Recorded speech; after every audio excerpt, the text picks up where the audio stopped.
ಹೊಸಕೋಟೆ ನಗರದಲ್ಲಿರುವ doctor B R. Ambedkar ಸಮುದಾಯ ಭವನದಲ್ಲಿ ಮೀಸಲಾತಿ ಜನಕ ಶಾಹು ಮಹಾರಾಜ್ರವರ 150ನೇ ಜಯಂತ್ಯುತ್ಸವವನ್ನು ಆಯೋಜನೆ ಮಾಡಲಾಗಿತ್ತು. ಭಾರತ ಸಂವಿಧಾನ ಮತ್ತು ಮನುಸ್ಮೃತಿ ಎಂಬ ನಾಟಕ ಕಾರ್ಯಕ್ರಮವನ್ನು ಇದೇ ಸಂದರ್ಭದಲ್ಲಿ ನಡೆಸಲಾಯಿತು. ಈ ಒಂದು ಕಾರ್ಯಕ್ರಮಕ್ಕೆ ಕ್ಷೇತ್ರದ ಶಾಸಕರಾದ ಶರತ್ ಬಚ್ಚೇಗೌಡ, ದಲಿತ ಪರ ಹೋರಾಟಗಾರರಾದಂತಹ ಮಾವಳ್ಳಿ ಶಂಕರ್, ಕೊರಳೂರು ಶ್ರೀನಿವಾಸ್, ಚಿನ್ನಸ್ವಾಮಿ, BMRDA ಸದಸ್ಯ doctor HM. Subbaraju, Congress INTUC ಘಟಕದ ಜಿಲ್ಲಾಧ್ಯಕ್ಷ ಗುಟ್ಟಳ್ಳಿ ನಾಗರಾಜ್ ಸೇರಿದಂತೆ ಹಲವಾರು ಗಣ್ಯರು ಇದೇ ಸಂದರ್ಭದಲ್ಲಿ ಹಾಜರಿದ್ದರು. ಇನ್ನು ಇದೇ ಒಂದು ಕಾರ್ಯಕ್ರಮಕ್ಕೆ ಮುಖ್ಯ ಅತಿಥಿಗಳಾಗಿ ತಹಸೀಲ್ದಾರ್ ವಿಜಯ್ ಕುಮಾರ್, ತಾಲೂಕು ಪಂಚಾಯಿತಿ ಮುಖ್ಯ ಕಾರ್ಯನಿರ್ವಹಣಾಧಿಕಾರಿ ನಾರಾಯಣಸ್ವಾಮಿ, ತಾಲೂಕು ಸಮಾಜ ಕಲ್ಯಾಣಾಧಿಕಾರಿ ಸಿದ್ದರಾಜು ಸೇರಿದಂತೆ ಹಲವಾರು ಇಲಾಖೆಗಳ ಅಧಿಕಾರಿಗಳು ಕೂಡ ಹಾಜರಿದ್ದು ಕಾರ್ಯಕ್ರಮದ ಯಶಸ್ವಿಗೆ ಸಾಕ್ಷಿಯಾದರು. ಇನ್ನು ಕಾರ್ಯಕ್ರಮಕ್ಕೆ ಆಗಮಿಸಿದಂತಹ ಶಾಸಕ ಶರತ್ ಬಚ್ಚೇಗೌಡ ಅವರು ಮಾತನಾಡಿ, ರಾಜ್ಯದಲ್ಲಿ ಅಧಿಕಾರದಲ್ಲಿರುವಂತಹ ಕಾಂಗ್ರೆಸ್ ಪಕ್ಷ ದಲಿತರ ಸರ್ವತೋಮುಖ ಅಭಿವೃದ್ಧಿಯಿಂದ ಸದಾ ಕಾರ್ಯನಿರ್ವಹಿಸುತ್ತಿದೆ. ವಿರೋಧ ಪಕ್ಷಗಳು ವಿನಾಕಾರಣವಾಗಿ ಮೈಕಿಡಿದು ಜನರನ್ನು ದಿಕ್ಕು ತಪ್ಪಿಸುವ ಕೆಲಸ ಮಾಡುತ್ತಿದೆ ಎಂದು ವಿರೋಧ ಪಕ್ಷಗಳ ವಿರುದ್ಧ ಆಕ್ರೋಶವನ್ನು ಸಹ ವ್ಯಕ್ತಪಡಿಸಿದರು. ಪ್ರಮುಖವಾಗಿ ಡಾಕ್ಟರ್ ಬಿ.ಆರ್. ಅಂಬೇಡ್ಕರ್ ಸಂವಿಧಾನ ರಚನೆ ಮಾಡುವುದರ ಮೂಲಕ ಹಾಗೂ ಶಾಹು ಮಹಾರಾಜ್ರವರ ಹೋರಾಟದ ಪ್ರತಿಫಲವಾಗಿ ಇಂದು ಸಮಾಜದಲ್ಲಿ ಪ್ರತಿಯೊಬ್ಬರೂ ಕೂಡ ಬದುಕುವಂತಾಗಿದೆ. ಪ್ರಮುಖವಾಗಿ ಪ್ರಜಾಪ್ರಭುತ್ವ ವ್ಯವಸ್ಥೆಯಲ್ಲಿ ಮತದಾನ ಎಂಬ ಹಕ್ಕನ್ನು ಕೊಡುವಲ್ಲಿ ಅಂಬೇಡ್ಕರ್ ಅವರ ಪಾತ್ರ ಅನನ್ಯವಾಗಿದ್ದು, ಮತದಾರರು ತಮ್ಮ ಹಕ್ಕನ್ನು ಚಲಾಯಿಸುವುದರ ಮೂಲಕ ತಮಗೆ ಬೇಕಾದ ವ್ಯಕ್ತಿಯನ್ನು ಆಯ್ಕೆ ಮಾಡುವ ಒಂದು ಸ್ವತಂತ್ರವನ್ನು ಕೊಟ್ಟಿದೆ ಎಂದರು. ನಾವು ರೂಪಿಸಿದೀವಿ. ಸಾಕಷ್ಟು ಕಡೆಗಳಲ್ಲಿ ಯಶಸ್ವಿಯಾಗಿ ಪ್ರದರ್ಶನ ಮಾಡಿಕೊಂಡು ಬಂದಿದ್ದು ಇವತ್ತು ಹೊಸಕೋಟೆ ತಾಲೂಕಲ್ಲಿ ಮೊಟ್ಟ ಮೊದಲ ಬಾರಿ ಪ್ರತಿಯೊಂದು ಪ್ರದರ್ಶನ ಆಗ್ತಾ ಇದೆ. ನಾವಿನ್ನ ನೋಡ್ಬೇಕು ಅಂತ ಮನವಿ ಮಾಡಿಕೊಂಡಾಗ ಎಲ್ಲ ಬರ್ತೀನಿ, ಖಂಡಿತವಾಗೂ ಕೂಡ 1.5 ಗಂಟೆ ಕೂತ್ಕೊಂಡು ಈ ಕಾರ್ಯಕ್ರಮ ನೋಡ್ತೀನಿ ಅನ್ನೋದು ಕಡೆ ಒಂದು 15-20 ನಿಮಿಷ ಮಾತ್ರ ನೋಡೋದಾಯ್ತು. ಪಿಕ್ಚರ್ ಎಲ್ಲ ಆಯ್ತು, ಕ್ಲೈಮ್ಯಾಕ್ಸ್ ಕಾದ್ರು ಬಂದು ನೋಡೋದಾಯ್ತು. ಆದ್ರಿಂದ ಇವತ್ತು ಏನ್ ನಾವು ಕಲಾವಿದರು ಎಲ್ಲರೂ ಕೂಡ ಪ್ರದರ್ಶನ ಮಾಡಿದರೆ ನಿಜವಾಗ್ಲೂ ಕೂಡ ಇವತ್ತು ನಾಟಕ ಕಲೆ ಏನಿದೆ, ಈ ನಾಟಕ ಕಲೆಗೂ ಕೂಡ ಪ್ರೋತ್ಸಾಹ ಕೊಡಬೇಕಾದಂತಂದ್ರೆ, ಯಾಕಂದ್ರೆ ಕಲಾವಿದರು ಸಾಕಷ್ಟು ಪರಿಶ್ರಮ ಮಾಡಿ ಈ ಒಂದು ಕಲೆಯನ್ನು ನಂಬಿಕೊಂಡು ಸಾಕಷ್ಟು ಜನ ಇವತ್ತು ತಮ್ಮ ಜೀವನಗಳನ್ನ ರೂಪಿಸ್ಕೊಂಡಿದ್ದಾರೆ, ಬದುಕುಗಳನ್ನ ರೂಪಿಸ್ಕೊಂಡಿದ್ದಾರೆ. ಅವರೆಲ್ಲರಿಗೂ ಕೂಡ ವಿಶೇಷವಾದಂತ ಅಭಿನಂದನೆ ಈ ಸಂದರ್ಭದಲ್ಲಿ ಕೊಡ್ತೀನಿ. ಯಾಕಂದ್ರೆ ನೋಡಿದಂತ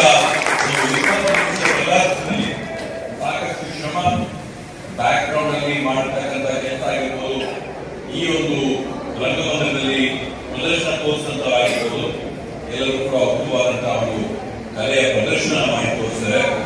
ವಿಶೇಷವಾಗಿ ಇವತ್ತು ನಾವೆಲ್ಲರೂ ಈ ಒಂದು ಸಂವಿಧಾನದ ಅಡಿಯಲ್ಲಿ ಈ ಭಾರತ ದೇಶ ಇವತ್ತು 77 ವರ್ಷ ಆದರೂ ಕೂಡ ನಾವು ಒಂದೇ ರೀತಿಯಲ್ಲಿ ಒಗ್ಗಟ್ಟಾಗಿದ್ದೀವಿ ಅಂತಂದ್ರೆ ನೂರು ಬಾಬಾ ಸಾಹೇಬ್ ಅಂಬೇಡ್ಕರ್ ಅವರು ಕೊಟ್ಟಿರತಕ್ಕಂಥ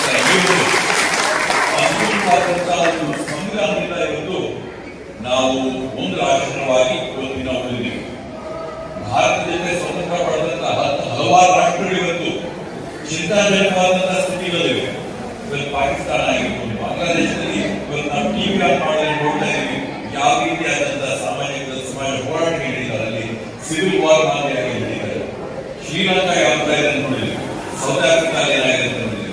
ಆದ್ರೆ ಇವತ್ತು ಭಾರತ ದೇಶ ಇವತ್ತು ಈ ಭೂಪಟದಲ್ಲಿ ರಾರಾಜಿಸ್ತಾ ಇದೆ ಅಂತಂದ್ರೆ ಇದೊಂದು ಪ್ರಜಾಪ್ರಭುತ್ವವಾಗಿ ಬಾಬಾ ಸಾಹೇಬ್ ಅಂಬೇಡ್ಕರ್ ಅವರು ಕೊಟ್ಟಂತ ಸಂವಿಧಾನ ಈ ಒಂದು ಪ್ರಜಾಪ್ರಭುತ್ವದ ವ್ಯವಸ್ಥೆಯಲ್ಲಿ ಇವತ್ತು ನಾವು ಉಳ್ಕೊಂಡಿದ್ದೀವಿ, ಬೆಳೆದುಕೊಂಡಿದ್ದೀವಿ, ಬಂದಿದ್ದೀವಿ.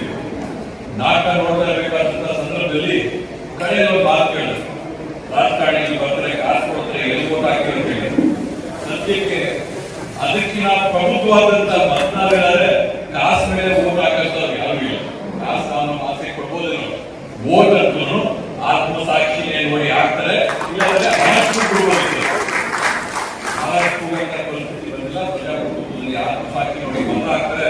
ಇವತ್ತು ನಾವು ನೋಡ್ಬೇಕಂತಂದ್ರೆ ಈ ಪ್ರಜಾಪ್ರಭುತ್ವದಲ್ಲಿ ಮತದಾನದ ಒಂದು ಬೆಲೆ ಇದೆ ಅಂತಂದ್ರೆ ಬಾಬಾ ಸಾಹೇಬ್ ಅಂಬೇಡ್ಕರ್ ಅವರು ಯಾವ ಹೇಳಿದ್ರು, ರಾಷ್ಟ್ರಪತಿಗಳು ಪ್ರಥಮ ಪ್ರಜೆಗೂ ಕೂಡ ಮತದ ಒಂದೇ ಬೆಲೆ, ಸಮಾಜದ ಪ್ರಜೆಗೂ ಕೂಡ ಒಂದೇ ಬೆಲೆ, ಎಲ್ಲರಿಗೂ ಕೂಡ ಒಂದೇ ಬೆಲೆ ಆಗಿರ್ತಕ್ಕಂಥದ್ದು. ಇವತ್ತು 400, 500, 600 ಅಂತ ಹೇಳ್ತಿದ್ದು ಸೀಟುಗಳು 240 ಬಂದಿದೆ ಅಂತಂದ್ರೆ ಮತದಾರರು ಕೂಡ ಪ್ರಬುದ್ಧರಾಗಿದ್ದಾರೆ. ಪ್ರಜಾಪ್ರಭುತ್ವ ಕೂಡ ಒಳ್ಳೆಯ ಸ್ಥಿತಿಯಲ್ಲಿದೆ, ಒಳ್ಳೆಯ ಆರೋಗ್ಯದಾಯಕವಾಗಿದೆ ಪ್ರಜಾಪ್ರಭುತ್ವದ ವ್ಯವಸ್ಥೆ.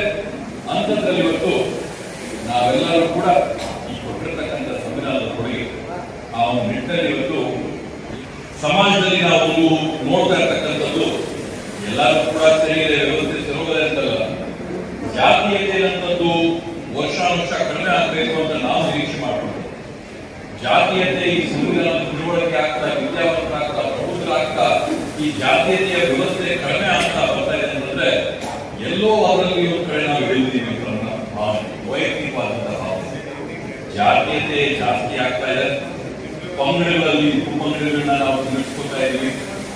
ಎಲ್ಲ ರೀತಿಯಾದಂತಹ ಆಚಾರ ವಿಚಾರಗಳಲ್ಲಿ ನಾವೆಲ್ಲೋ ಪ್ರಬುದ್ಧತೆಯನ್ನು ನಾವು ಚೂರು ಕಳ್ಕೊಳ್ತಾ ಈ ಒಂದು ವ್ಯತ್ಯಾಸದ ವ್ಯವಸ್ಥೆ ಜಾತೀಯತೆ ಜಾಸ್ತಿ ಆಗ್ತಾ ಇದೆ. ಜಾತೀಯತೆಯನ್ನು ನಾವು ಬಿಟ್ಟು ಹೊರಬರಲು ಯಾವ ರೀತಿಯಲ್ಲಿ ಅಂತ ಅದ್ರ ಬಗ್ಗೆ ವಿಶೇಷವಾಗಿ ಈ ರೀತಿಯಾದಂತಹ ಕಾರ್ಯಕ್ರಮಗಳ ಮುಖಾಂತರವಾಗಿ ನಮ್ಮೆಲ್ಲರೂ ಕೂಡ ಯಾವ ತರ ಒಗ್ಗೂಡಿಸ್ಕೋಬೇಕು ಅದನ್ನ ನಾವು ಮಾಡಬೇಕು ಅನ್ನೋದನ್ನ ಸಂದರ್ಭದಲ್ಲಿ ಹೇಳ್ತಾ, ವಿಶೇಷವಾಗಿ ಹಕ್ಕುಗಳ ಬಗ್ಗೆ ಮಾತಾಡ್ತಾ ಇರಬೇಕಾದಂತಹ ಸಂದರ್ಭದಲ್ಲಿ ಇವತ್ತು ನಾಟಕದಲ್ಲಿ ನಾನು ಕೇಳಿದಂತ ಜನಸಂಖ್ಯೆಗೆ ಅನುಗುಣವಾದಂತ ಇವತ್ತು ಹಕ್ಕಿನ ಹಂಚಿಕೆ ಆಗ್ತಾ ಇಲ್ಲ ಅಂತ ಹೇಳಿ ಅಂತದ್ರಲ್ಲಿ ವಿಶೇಷವಾಗಿ ನಾನು ಹೇಳಂತದ್ದು ಏನಂದ್ರೆ ನಮ್ಮ ಕಾಂಗ್ರೆಸ್ ಪಕ್ಷದ ವತಿಯಿಂದ ಇವತ್ತು ಇರ್ತಕ್ಕಂಥ ಪರಿಶಿಷ್ಟ ಜಾತಿಯವಾಗಿರ್ಬೋದು, ಪರಿಶಿಷ್ಟ ಪಂಗಡವಾಗಿರ್ಬೋದು, ಅವರ ಜನಸಂಖ್ಯೆಗೆ ಅವರ ಜನಾಂಗಕ್ಕೆ ಅನುಕೂಲ ಆಗಲಿ ಅಂತ ಒಂದು ನಿಟ್ಟಿನಲ್ಲಿ SCP ಮತ್ತೆ TSP ನ ರೂಪಿಸಿದಂತ ಯಾವುದಾದ್ರೂ ಒಂದು ಸರ್ಕಾರ ಪಕ್ಷ ಇದೆ ಅಂದ್ರೆ ಅದು ಹೆಮ್ಮೆಯಿಂದ ನಮ್ಮ ಕಾಂಗ್ರೆಸ್ ಪಕ್ಷ ಅಂತ